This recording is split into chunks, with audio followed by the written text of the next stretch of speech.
UPPL লগত ৰাইজ নাই আৰু UPPL টাকাৰ কোনো প্ৰশ্নই নুঠে। মেৰেংগা ডাঙৰীয়া যি তেখেতে EM আছিলে তেখেতে নিজৰ কন্যাক চাকৰি দিছে।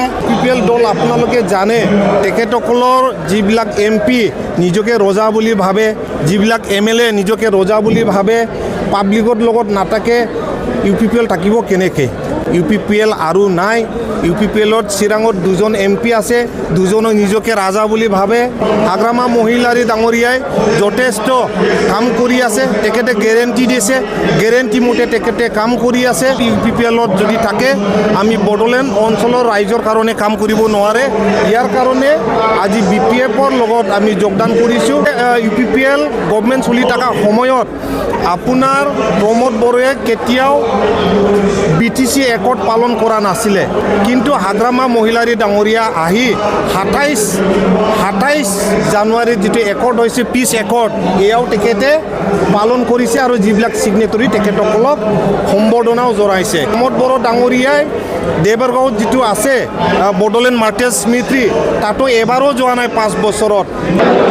এতিয়া কথাটো হ'ল কি, আমি যিটো দেখিছিলোঁ UPPL ডিচিশ্যন লোৱাত মই আগতো কৈছোঁ হেজিটেশ্যন আছিলে।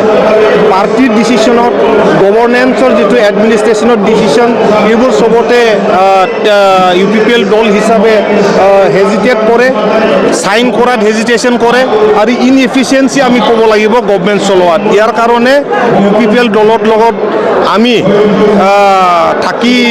থকা সময়ত আমি গম পালোঁ UPPLত যদি থাকে আমি বড়োলেণ্ড অঞ্চলৰ ৰাইজৰ কাৰণে কাম কৰিব নোৱাৰে। ইয়াৰ কাৰণে আজি BPFৰ লগত আমি যোগদান কৰিছোঁ। হাগ্ৰামা মহিলাৰী ডাঙৰীয়াই যথেষ্ট কাম কৰি আছে, তেখেতে গেৰেণ্টি দিছে, গেৰেণ্টি মতে তেখেতে কাম কৰি আছে। আৰু এটা ডাঙৰ উদাহৰণ কি, তেখেতে সকলোকে আঁকোৱালি লৈছে আৰু তেখেতৰ গ্ৰেটনেছ মই দেখিবলৈ পাইছোঁ। UPPL গভৰ্ণমেণ্ট চলি থকা সময়ত আপোনাৰ প্ৰমোদ বড়োৱে কেতিয়াও BTC একৰ্ড পালন কৰা নাছিলে, কিন্তু হাগ্ৰামা মহিলাৰী ডাঙৰীয়া আহি 27 জানুৱাৰীত যিটো একৰ্ড হৈছে পিচ একৰ্ড, এয়াও তেখেতে পালন কৰিছে আৰু যিবিলাক ছিগনেটৰী তেখেতসকলক সম্বৰ্ধনাও জনাইছে। এয়া তেখেতৰ গ্ৰেটনেছ। প্ৰমোদ বড়ো ডাঙৰীয়াই দেৱৰগাঁৱত যিটো আছে বড়োলেণ্ড মাৰ্টেজ স্মৃতি, তাতো এবাৰো যোৱা নাই 5 বছৰত। ইয়াৰ কাৰণে হাগ্ৰামা মহিলাৰী ডাঙৰীয়াৰ যিটো গ্ৰেটনেছ, এয়া আমি দেখা পালোঁ আৰু তেখেতৰ দ্বাৰাই বড়োলেণ্ডত উন্নতি যে হ'ব আমি দেখা পালোঁ। ইয়াৰ কাৰণে তেখেতৰ লগত একেলগে খোজ কাঢ়িবলৈ আমি যোগদান হৈছোঁ। নাই, UPPL দল আপোনালোকে জানে তেখেতসকলৰ যিবিলাক MP নিজকে ৰজা বুলি ভাবে, যিবিলাক MLA নিজকে ৰজা বুলি ভাবে, পাব্লিকৰ লগত নাথাকে। UPPL থাকিব কেনেকৈ? UPPL আৰু নাই।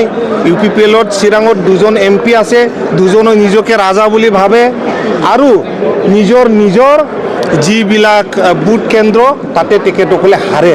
এনেকুৱা অৱস্থাত UPPL থাকিব কেনেকৈ? মেৰেংগা ডাঙৰীয়া যি তেখেতে EM আছিলে, তেখেতে নিজৰ কন্যাক চাকৰি দিছে। এনেকুৱা পাৰ্টিক ৰাইজে ভাল নাপায়।